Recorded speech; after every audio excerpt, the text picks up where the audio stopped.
వందనాలమ్మా. ఈ దినమున మనము 36వ కీర్తన ధ్యానం చేసుకుందాం. 35వ కీర్తన ధ్యానం చేసుకుందాం. 35 చదువు.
చదవబడిన లేఖన భాగాన్ని మనం గమనిస్తే కీర్తనాకారుడు చిన్న పిల్లల మనస్తత్వాన్ని పొంది మాట్లాడిన విధానాన్ని మనం గమనించాలి. అంటే ఈ యొక్క అధ్యాయములంతా కూడా మనం ఎలా గమనించాలంటే, అయ్యా నా మీదకి కొందరు వస్తూ ఉన్నారు, వారు నన్ను హింసిస్తూ ఉన్నారు, వారికి నా మీద జయమివ్వద్దు, వారు నన్ను చూసి సంతోషించేలాగా చేయొద్దు, వారు నా వైపు అంటే ఎటువంటి హేతువు లేకుండా నిర్హేతుకంగా అంటే ఎలాంటి హేతువు లేకుండా, అంటే కారణము లేకుండా నాకు వారు ఎవరయ్యారమ్మా, శత్రువులు అయ్యారు అని ఆయన వివరిస్తున్నాడు అనమాట. అంటే చిన్నపిల్లలు సాడీలు చెప్తారు కదా, పిల్లలు వచ్చేసి అమ్మ వాడు నన్ను ఇట్లా అన్నాడు అట్లా అన్నాడు, నువ్వు రా, లేకపోతే నాన్న పంపించు, లేదా అన్నయ్యని పంపించు అని అంటారు కదా. ఆ రీతిగా అంటే ఒక తండ్రి దగ్గర ఒక చిన్న పిల్లవాని మనస్తత్వం ఎలా ఉంటుందో ఆ యొక్క విధానాన్ని, ఆ యొక్క అంటే గారాబం, అంటే గారాబంగా మాట్లాడటం, ఆ యొక్క విధానం అంతా కూడా అక్కడ కనబరుస్తూ ఉన్నారనమాట.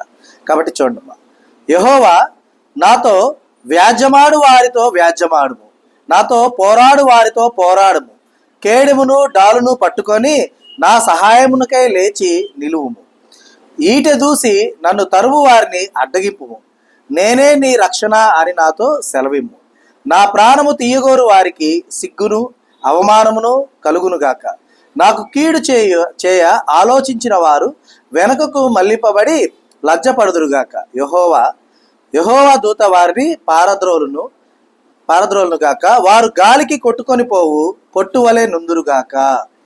మరి ఈ యొక్క 5 వచనాల్ని మనం గమనిస్తే కనుక కీర్తనాకారుడు అంటున్నాడు, అయ్యా నాతో వాద్యమాడేవారు, అంటే నాతో గొడవ పడేవారితో నువ్వు గొడవపడు, నాతో పోరాడేవారితో నువ్వు పోరాడు, నా పక్షాన నీవు కేడుమును డాలును పట్టుకొని నా సహాయమునికై లేచి నిలువుము, నీవే చెప్పు ఏమని, ఈట చూసి నన్ను తరుము వారిని అడ్డగింపుము, నేనే నీ రక్షణ అని నాతో సెలవిమ్ము.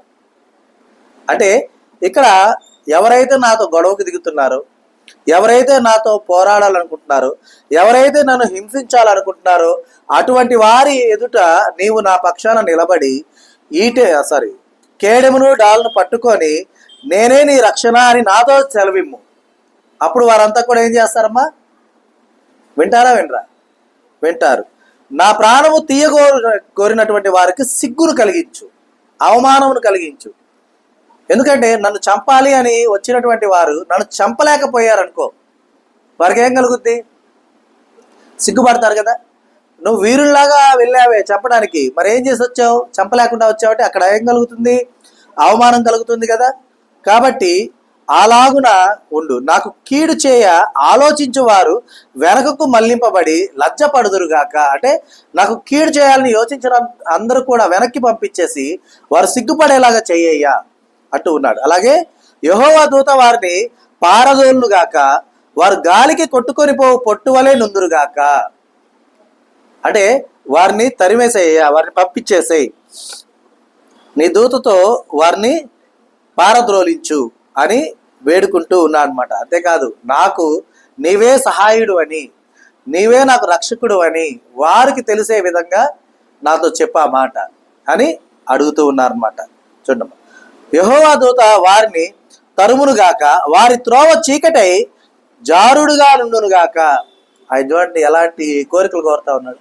అయ్యా, వారు నాకు కీడు చేయని వచ్చారు కాబట్టి వారిని నీ దూత తరివేయాలా, వారు సిగ్గుతో పరిగెత్తాలా, గాలికి వెళ్ళిన పొట్టు వలె వాళ్ళు వెళ్ళిపోవాలా. అంతేకాదు, వారు వెళ్తున్నటువంటి ఆ యొక్క త్రోవంతా కూడా చీకటిగా ఉండి జారుడుగా ఉండాల.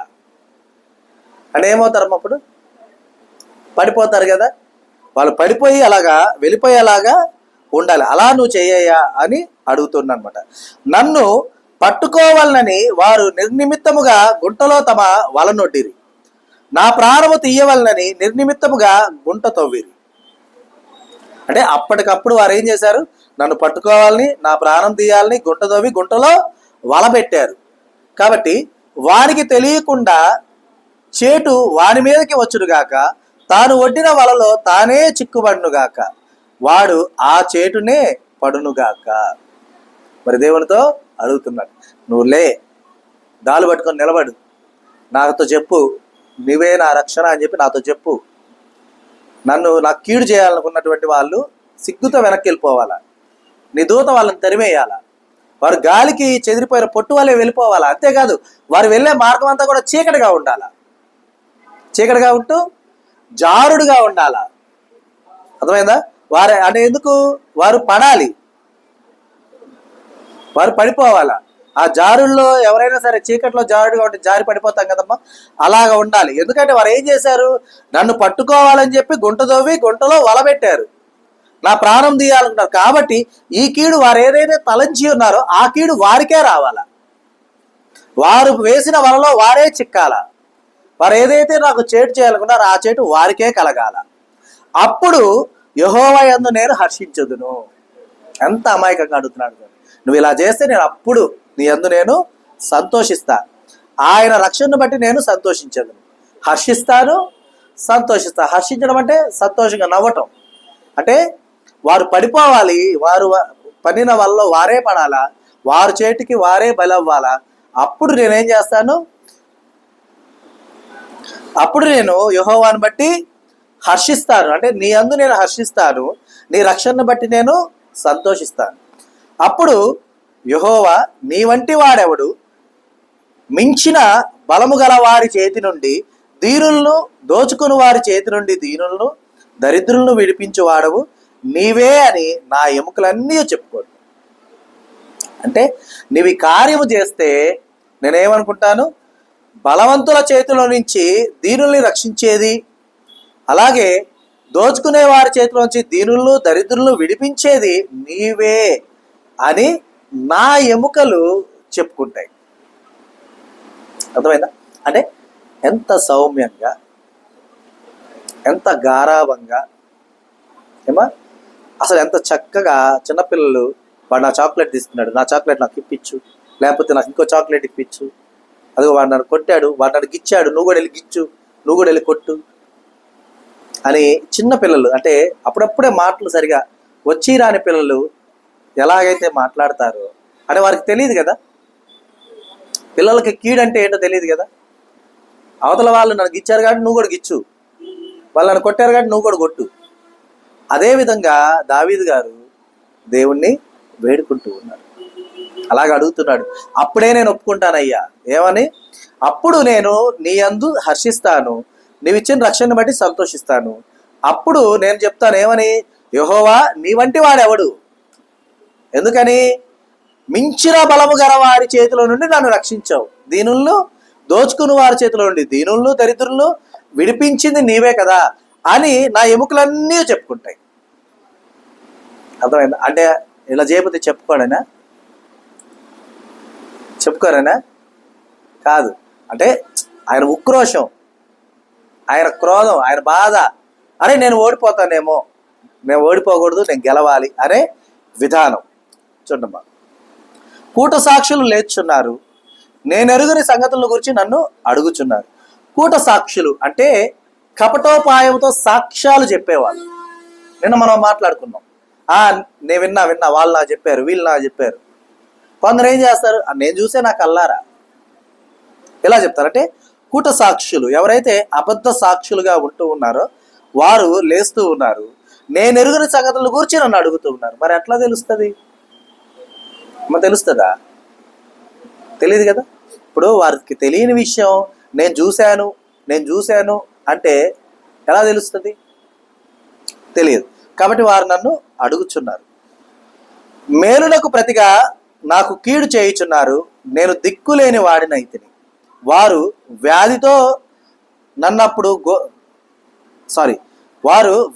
ఉన్నప్పుడు గోనె పట్ట కట్టుకొంటిని, ఉపవాసము చేత నా ప్రాణమును ఆయాసపరుచుకొంటిని, అయినను నా ప్రార్థన నా ఎదలోనికే తిరిగి వచ్చి ఉన్నది. అంటే ఏం చెప్తున్నాడు చూడండి, నా మీదకి అబద్ధ సాక్షులు వస్తున్నారు, నాకు తెలియని సంగతులు నన్ను అడుగుతూ ఉన్నారు, నేను వారికి మేలే చేశాను, కానీ వారు మాత్రం మేలుకు ప్రతిగా నాకేం చేస్తున్నారు, కీడు చేస్తున్నారు. కానీ వారు వ్యాధితో ఉన్నప్పుడు నేనేం చేశాను, గోనె పట్ట కట్టుకున్నాను, ఉపవాసం ఉన్నాను, ఉపవాసంతో నా ప్రాణంను ఆయాసపరుచుకున్నాను, అయినను నా ప్రార్థన నా ఎదలోనికే తిరిగి వచ్చి ఉన్నది. అంటే వారి కోసం నేను ఇంత చేస్తే వారు ఏం చేస్తున్నారు, మరలా నాకు కీడు చేయటానికి, నన్ను హింసించటానికి మరలా వస్తూ ఉన్నారు. అంటే మన జీవితాల్లో కూడా గమనించండమ్మా, మనం చేసిన మేలు సంగతి మనం మర్చిపోతుంటాం కొన్నిసార్లు. పొందిన మేలు గురించి, చేసిన మేలు కాదు. చేసిన మేలు మనం ఎప్పుడు మర్చిపోం, మన మైండ్లో ఎప్పుడు ఉంటుంది అది. పొందిన వాళ్ళు మర్చిపోయి ఉండొచ్చు మేబీ. అయితే మనం ఎలా బిహేవ్ చేస్తూ ఉంటామంటే, మనం ఎదుటి వారికి మేలు చేసాం కదా, ఈ మేలు మనం గుర్తుపెట్టుకుంటాం, అండర్లైన్ చేసుకుంటాం, దాన్ని హైలైట్ చేసుకుంటాం, దాన్ని ఏం చేస్తామంటే సైడ్ హెడ్డింగ్ చేసుకుంటాం, మెయిన్ హెడ్డింగ్ చేసుకుంటాం, దాన్ని బుక్ అంతా ప్రింట్ చేస్తాం. కానీ అవతల వాళ్ళు ఒకవేళ దాన్ని మర్చిపోయారనుకోండి, దాన్ని బట్టి మనం ఏం చేస్తాం, అరే నీకు గతి లేకపోతే నేను చేశాను, నువ్వు అలాంటి పరిస్థితిలో ఉంటే నేను చేశాను, ఇలాంటి పరిస్థితుల్లో ఉంటే నేను చేశాను అనేస్తూ ఉంటాం. కానీ అంటే ఆ విధానం అనమాట. కాకపోతే ఏంటంటే ఈయన వేరేగా బాధపడుతున్నాడు. ఏమని? వారి కొరకు నేను ఉపవాసం ఉండి నా ప్రాణమును ఆయాసపరుచుకున్నాను, వారు వ్యాధితో ఉన్నప్పుడు నేను గోనె పట్ట కట్టుకున్నాను, అయినా కూడా ఏ ఉపయోగం లేకుండా, ఏ ఫలం లేకుండా వారు మరలా నా మీదకే లేస్తూ ఉన్నారయ్యా అని అంటూ ఉన్నాను అనమాట. అతడు నాకు చెలికాడైనట్టును సహోదరుడైనట్టును నేను నడుచుకుంటుని, తన తల్లి మృతి నొందిన దుఃఖ వస్త్రములు ధరించు వాని వలె కృంగుచుంటిని. నేను కూలియుండుట చూచి వారు సంతోషించి గుంపు కూడిరి. నీచులను నేనెరుగుని వారును నా మీదకి కూడి వచ్చి మానక నన్ను నిందించిరి. చూడండి, నేను అవతల ఉన్నటువంటి అతనితో స్నేహితుడిగా, చెలికాడుగా నేను నడుచుకున్నా. ఎక్కడా కూడా నేను వానికి ఏ అపాయము చేయల. తన తల్లి మృతి పొందితే దుఃఖ వస్త్రములు ధరించుకున్న వాని వలె కృంగి ఉన్నాను, నేను కృంగిపోయి ఉన్నాను. నేను కూలియుండుట చూచి, అంటే ఇప్పుడు నేను పడిపోయి ఉన్నాను కాబట్టి ఇప్పుడు వారు నన్ను చూసి ఏం చేస్తున్నారు? సంతోషించి గుంపు కూడుతున్నారు. నీచులను నేను ఎరుగని వారును నా మీదకి కూడి వస్తున్నారు, మానక నన్ను నిందిస్తున్నారు. నాకు తెలిసిన వారే కాదయ్యా, నేనంటే ఏంటో తెలిసిన వారు ఉన్నారు, నేనంటే తెలియని వారిని కూడా జతగా తీసుకొచ్చి నా మీద మానక నిందిస్తూ ఉన్నారు. వారితో నేను ఎప్పుడు కూడా ఒక స్నేహితుని వలె ఉన్నాను, ఒక మంచి మిత్రుడి వలె ఉన్నాను. వారి దుఃఖము నా దుఃఖం అనుకున్నా, వారి బాధ నా బాధ అనుకున్నా. వారి కొరకు నేను ప్రార్థన చేశా, కానీ ఆ ప్రార్థన నా ఎదలోనికే మరలా వచ్చేసి ఉన్నది. నేను అంటే సహాయం అవసరమైన దినముల్లో నేను పడిపోయి ఉండగా వారు నన్ను చూసి సంతోషించేవారుగా ఉన్నారు, గుంపు కూడిన వారుగా ఉన్నారు. నీచులు నేను ఎరుగని వారు నా మీదకి కూడి వచ్చి మానక నన్ను నిందిస్తూ ఉన్నారు. అంటే కొద్ది సమయం కూడా విడిచిపెట్టకుండా నాకు తెలిసిన వారు, నాకు తెలియని వారు అందరితో నన్ను నిందిస్తూ దుర్భాషలాడుతూ వారు ఆ రీతిగా ఉంటున్నారయ్యా. కాబట్టి నేను వారి నిమిత్తం చేసిన ప్రార్థన ఏమైంది? వారితో నేనున్న ఆ యొక్క సన్నిహిత్యం ఏమైంది?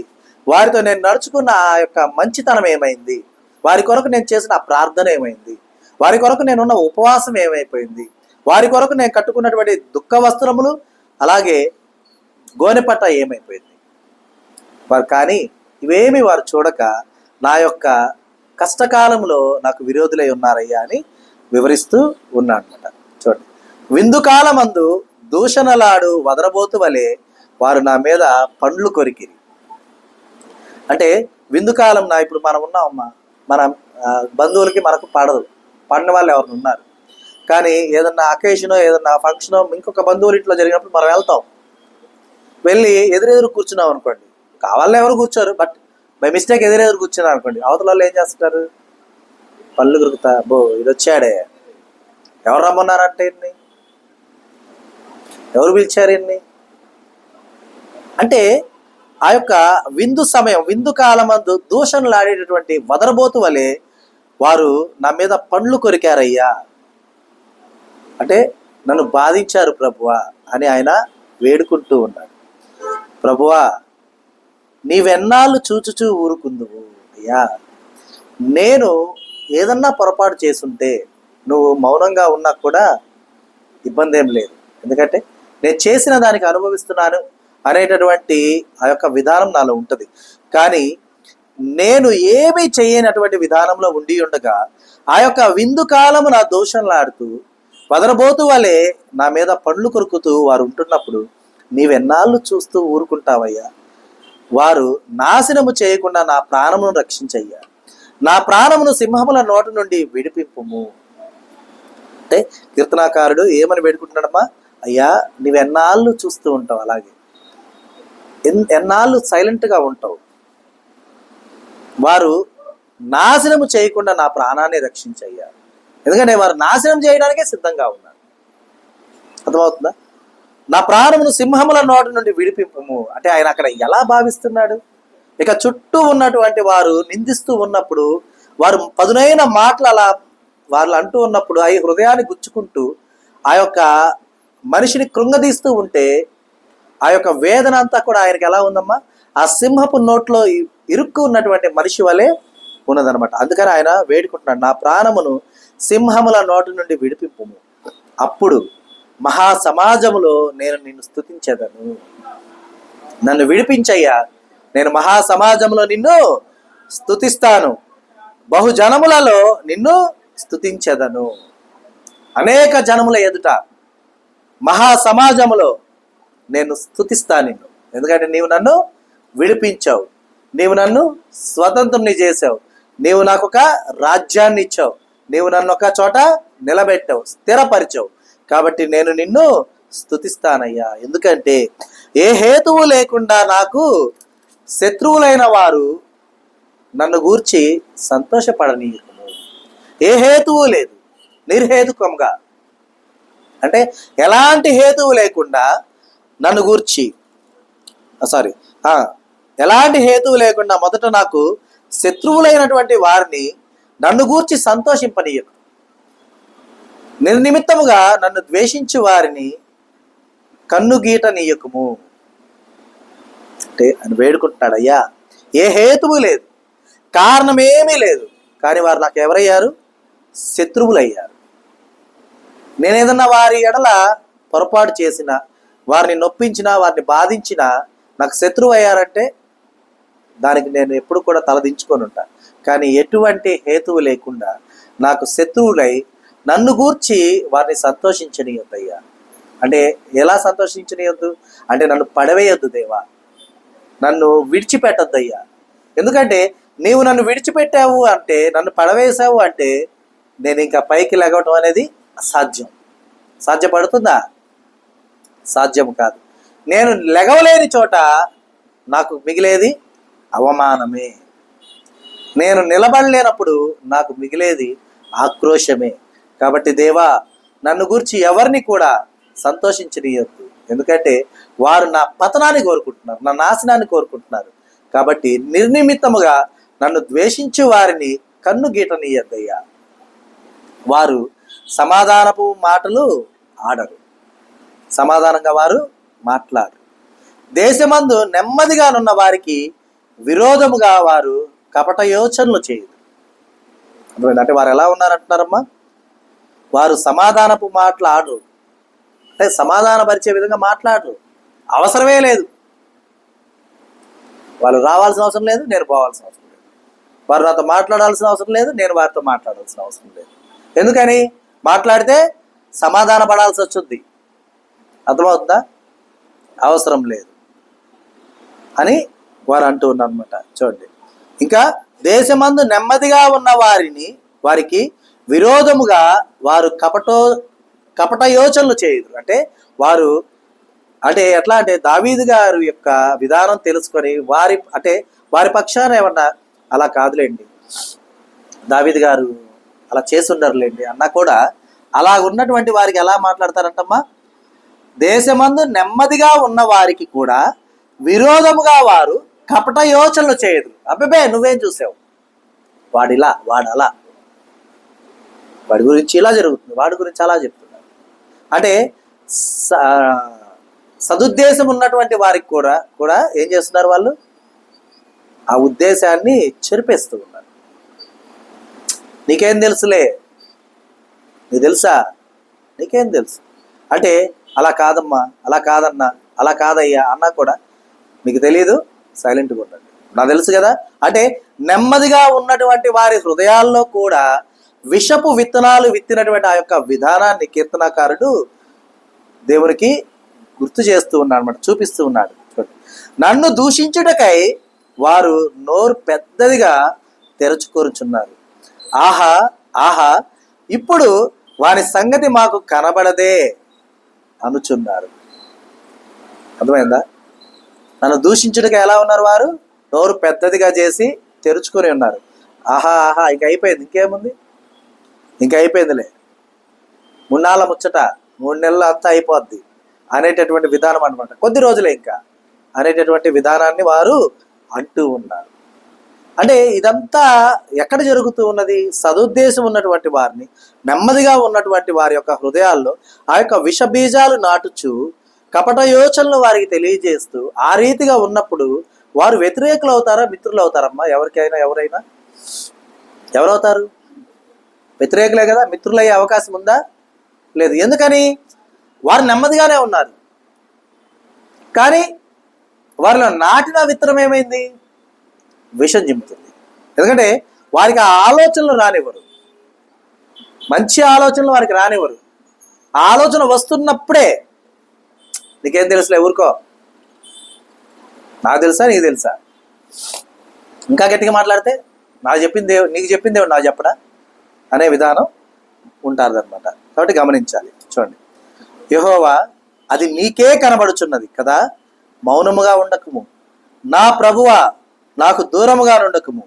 నాకు న్యాయము తీర్చుటకు మేలుకొనుము. నా దేవా నా ప్రభువా నా పక్షమున వ్యాజ్యమాడుటకు లెమ్ము. యెహోవా నా దేవా నీ నీతిని బట్టి నాకు న్యాయము తీర్చుము. నన్ను బట్టి వారు సంతోషింపకుందురుగాక. అంటే వేడుకుంటున్నాడు అనమాట దేవుణ్ణి. అయ్యా, ఇది నీకు కనపడట్లేదా? జరుగుతున్న సమస్తము నీ కన్నుల ఎదుటే జరుగుతుంది కదా, నీకు కనబడట్లేదా? మౌనంగా ఎందుకున్నావయ్యా? మౌనంగా ఉండకయ్యా. నా ప్రభువా నాకు దూరంగా ఉండకయ్యా. నాకు న్యాయము తీర్చు దేవా, అందుకు మేలుకో అయ్యా. నా దేవా నా ప్రభువా నా పక్షాన వ్యాజ్యమాడుటకు లేయ్యా. నా పక్షాన ఏ తప్పు లేదని చెప్పి తెలియజేయ్యా. నాకు న్యాయము తీర్చుటకు మేలుకో. నా దేవా నా ప్రభువా నా పక్షమున వ్యాజ్యమాడుటకు లెమ్ము. యెహోవా నా దేవా నీ నీతిని బట్టి నాకు న్యాయము తీర్చుము. నన్ను బట్టి వారు సంతోషింపకుందురుగాక. అంటే వారు నన్ను చూసి ఆనందించకూడదయ్యా, ఎందుకంటే నేను పడిపోయిన స్థితిలో ఉండకూడదు. నన్ను నిలబెట్టేది నీవు, అర్థమైందా? నా ఎడల కార్యములు చేసేది నీవు. నీవు నన్ను నిలబెట్టు దేవా. నా నిమిత్తమై ఎవరు కూడా హర్షించక ఉండే విధంగా నన్ను నిలబెట్టు. నీ మహిమ కార్యాల చొప్పున నడిపించు. ఎందుకంటే నీ కన్నుల ఎదుటే సమస్తము జరుగుతున్నాయి. అన్యాయపు మాటలు జరుగుతున్నాయి, అన్యాయపు యోచనలు జరుగుతున్నాయి, అన్యాయపు ప్రవర్తనలు జరుగుతున్నాయి, అన్యాయపు వ్యతిరేకత జరుగుతూ ఉన్నది. కాబట్టి దేవా నీవే నా పక్షాన నిలబడి నన్ను నిలబెట్టు. నన్ను బట్టి వారు సంతోషించకుండా ఉండే విధముగా తోడై ఉండయ్యా అని వేడుకుంటూ ఉన్నాను అనమాట. తర్వాత చూడండి, ఆహా మా ఆశ తీరెను అని మనసులో వారు అనుకోకపోదురుగాక. వాని మృంగి వేసితిమని వారు చెప్పుకొనక యుందురుగాక. అర్థమైందా? వారి ఆశ తీర్చొద్దయ్యా. ఆశ తీర్చకూడదంటే ఏం కాకూడదు? పడిపోకూడదు. నేను పడిపోకూడదు దేవా. నేను నిలబడి ఉండాలి, నేను నడుస్తూ ఉండాలి, నేను సజీవునిగా ఉండాలి, నేను నీ శక్తిని పొందుకున్న వాడిగా ఉండాలి. అప్పుడే వారి ఆశ తీరెను అని వారి మనసులో వారు అనుకోకుండా ఉంటారు. ఒకవేళ నేను పడిపోతే వారి ఆశ తీరుతే ఏంటి? వారి ఆశ పడిపోవటం. అర్థమైందా? వారి మృంగి వేసితిమని వారు చెప్పుకొనక యుందురుగాక. అంటే దీని అర్థం ఎట్లా అంటే, చూసారా దేవుడు, చూసారా ఏ గతి పట్టించాడో వాడికి. ఇప్పుడు చూడు, మరలా మన కాళ్ళ దగ్గరికి వస్తాడు, మన యొక్క ముందు నిలబడతాడు. అందరి పరిస్థితి అంతే, 3 నెలలే అనేటటువంటి ఆ యొక్క యోచించినటువంటి విధానమును వారు నన్ను మృంగివేసితిరని వారు చెప్పుకొనక యుందురుగాక. ఆ రీతిగా నీవు నన్ను రక్షించయ్యా, నా పక్షాన నిలువయ్యా అని ఆయన వేడుకుంటూ ఉన్నటువంటి విధానమై ఉన్నదనమాట. చూడండి, నా అపాయమును చూచి సంతోషించు వారందరూ కూడా అవమానమునందురుగాక, లజ్జపడుదురుగాక. నా మీద పడువారు సిగ్గుపడి అపకీర్తి పాలగుదురుగాక. అంటే అపాయము కలిగితే కనుక వారు ఏం చేస్తారు? సంతోషించేవారుగా ఉన్నారు. కాబట్టి అలాగ ఉండకూడదు. కనుక నా అపాయమును చూచి వారందరూ కూడా సంతోషించేవారుగా ఉంటారు. అవమానము నొందే విధంగా వారిని ఉంచయ్యా. అంటే నేను ఎలా ఉండాలి? ఏ అపాయము నాకు కలుగకుండా ఉండాలి. కాబట్టి ఏ ఇబ్బంది కలుగకుండా ఉండాలి, ఏ పరిస్థితి కూడా వ్యతిరేకమై ఉండకూడదు. ఆ రీతిగా ఉంచయ్యా అని కీర్తనాకారుడు వేడుకుంటూ ఉన్నాడు అనమాట. ఈ యొక్క లేఖనముతో కనుక, ఈ లేఖనముతో చెప్తే కనుక ఒక చిన్న నా సాక్ష్యాన్ని, అంటే నేను దేవుడితో మాట్లాడుకున్న ఒక్క విషయాన్ని ప్రస్తావిస్తాను అనమాట. దేవుడితో ప్రస్తావించిన విషయాన్ని వివరిస్తాను. దేవుడు ఒక యాక్సిడెంట్ జరుగుతుందని నాకు చెప్పాడు. అది ఎప్పుడు జరుగుతుందో ఏమో మనకు తెలియదు. మొన్న కూడా చెప్పాను ఒకసారి. జరుగుతుంది, అయితే అది నా మహిమ కొరకు వాడుకోబడతానని చెప్పాడు. అయితే ఇక్కడ నేను తిరిగి సియోనుకు వెళ్ళే వరకు నాకు అది జరగకూడదని వేడుకున్నాను. జరగడం నీ చిత్తమయ్యా, నువ్వు ఎప్పుడైనా చెయ్యి, నాకు సంతోషమే. నేను ఈ భూమి మీద మిగిలి ఉన్నా మిగలకపోయినా నాకు ఇబ్బంది ఏమీ లేదు. కానీ సియోను ఎదుట ఆ అపాయం నాకు కలిగినని చెప్పేసి నేను తల దించుకునేలాగా ఉండకూడదు. కాబట్టి నాకు మాత్రం ఈ యొక్క అపాయమును మాత్రం నేను తిరిగి వెళ్ళే వరకు నా చెంత చేరకుండా నన్ను కాయిదేవా అని వేడుకున్నాను. ఎందుకు అంటే ఆ విధంగా వేడుకున్నది కేవలం నేను నిర్దోషిని అని నా దేవుని ఎదుట, సంఘం ఎదుట నిలబెట్టుకోవటానికి, ఆ సాక్ష్యాన్ని కేవలం అందు నిమిత్తం మాత్రమే ఆ యొక్క ప్రస్తావన దేవునితో ఎప్పుడు వేడుకున్నటువంటి విధానమై ఉన్నదనమాట. కాబట్టి కంటిన్యూషన్ చూడమ్మా. నా నిర్దోషత్వమును బట్టి ఆనందించువారు ఉత్సాహ ధ్వని చేసి సంతోషించుదురుగాక. తన సేవకుని క్షేమమును చూచి ఆనందించి యెహోవా గలపరచుబడుగాక అని వారు నిత్యము పలుకుదురు. ఎందుకంటే నిర్దోషత్వము కొందరికి తెలుసుంటది, అవునా? దోషిని అని ఎంచినటువంటి వారు అనేకులు ఉన్నా కూడా నిర్దోషి అని కొందరికి తెలిసి ఉండొచ్చు. ఒకరికో, ఇద్దరికో, ముగ్గురికో, నలుగురికో, ఎంతో కొంతమందికి తెలిసి ఉంటుందన్నమాట. కాబట్టి అయ్యా, ఎందుకు నాకు ఆ అపాయం రానియొద్దంటే నా నిర్దోషత్వమును బట్టి ఆనందించువారు ఉత్సాహ ధ్వని చేసి సంతోషించుదురుగాక. ఎందుకంటే తన సేవకుని క్షేమమును చూచి ఆనందించు యెహోవా ఘనపరచబడుగాక అని వారు నిత్యము పలుకుదురు. అంటే మేము తప్పు చేయలేదు దేవా, తల దించడం జరిగిందంటే అవయవాలన్నీ కూడా సిగ్గుతో తలదించినట్టే కదమ్మా, అవునా కదా? సంఘము బాడీ అయితే సేవకుడు సంఘాన్ని నడిపించే తలగా ఉంటాడా? ఉండడా? మరి సేవకుడు తలదించితే సంఘమంతా తలదించినట్టే కదా. సేవకుడు దోష అయితే సంఘమంతా ఆ యొక్క దోషాన్ని పొందుకున్న వారే అవుతారు కదా. కాబట్టి అలాగున జరగకూడదు దేవా, అవమానాల పాలు అవ్వకూడదు, అవహేళన జరగకూడదు. ఎందుకంటే నా నిర్దోషత్వమును బట్టి నా సంఘము ఆనందించే విధంగా, ఉత్సాహ ధ్వని చేసి సంతోషించే విధంగా, నీ సేవకునికి నీవు కలుగజేసిన క్షేమాన్ని చూసి అందరూ నిన్ను ఘనపరిచే విధంగా, వారు నిత్యము నిన్ను స్తుతించే విధంగా నిలబెట్టు దేవా అని కీర్తనాకారుడు వేడుకుంటున్నాడు. ఆ యొక్క విధానమే మనం కూడా వేడుకున్న విధానం. కాబట్టి గమనించండి. నా నాలుక నీ నీతిని గూర్చియు నీ కీర్తిని గూర్చియు దినమెల్లా సల్లాపములు చేయును. మరి నీవు చేసినటువంటి గొప్ప కార్యం అర్థమైందా? నీవు చేసిన గొప్ప కార్యం, 3 అనేటటువంటి ఆ పదాన్ని పలకనీయకుండా చేసిన ఆ గొప్ప విధానము నా నిర్దోషత్వానికి నిదర్శనంగా నిలబడి ఉండగా, నా నాలుక నీ నీతిని గూర్చి నీ కీర్తిని గూర్చి దినమెల్లా కూడా సల్లాపము చేయు విధముగా నేను హర్షిస్తున్నాను దేవా. కాబట్టి నీవు చేసిన ఈ గొప్ప కార్యంను బట్టి నీకే స్తుతి స్తోత్రాలు చెల్లించుకుంటున్నానయ్యా అని మనం చెప్పుకుంటున్నాం. అదేవిధంగా కీర్తనాకారుడు కూడా ఆనందంగా దేవుని ఆరాధించుకుంటూ, దేవుని మహింపరుచుకుంటూ, సంతోష గానాలతో దేవుని చెంత ఆయన నిలిచి ఉన్నాడు. కాబట్టి మనం కూడా ఎవరన్నా వారు ఇలా అంటే వెంటనే డిసైడ్ చేసేవాకండి. అర్థమవుతుందా? వారి గురించి, పక్కన వాళ్ళ గురించి ఇంకొకరు ఏదో చెప్తే వినాల్సిన అవసరం, జడ్జ్ చేయాల్సిన అవసరం ఎవ్వరికీ లేదు. అర్థమైందా?